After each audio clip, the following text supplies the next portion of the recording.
Yeah, hello, Anthony Whitbread. I'm a research program director from ICRISAT. ICRISAT is the International Crop Research Institute for the Semi-Arid Tropics.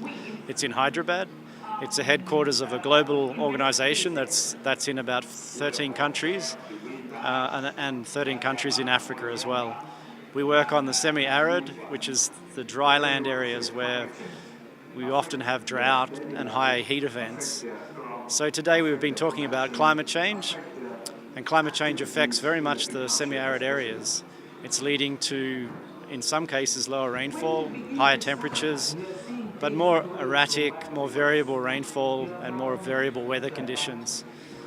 So farmers have to cope with this, both the inherent climate change and also this increased variability because of climate change. A lot of our work in the semi-arid tropics is about trying to breed new varieties of cereals and legumes that can cope with these higher temperatures and more erratic rainfall events.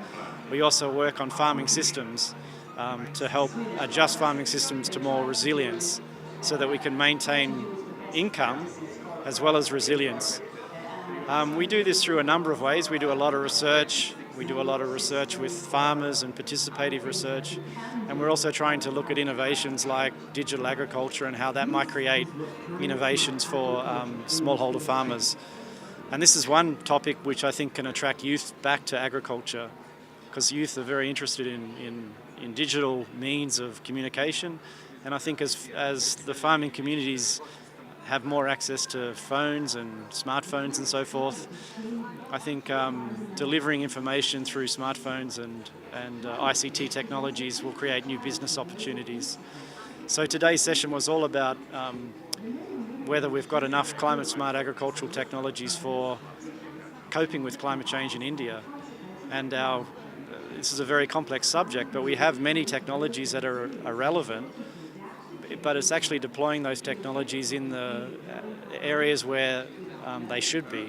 So at the moment we have many policies that are kind of skewing where they're pushing, I guess, less climate-smart technologies to areas which are vulnerable and making agriculture more vulnerable for farmers. So we've got to move our policies towards supporting crops, dryland crops like millets and sorghums and these pulse crops that are inherently more resilient to climate variability back to where they probably were originally.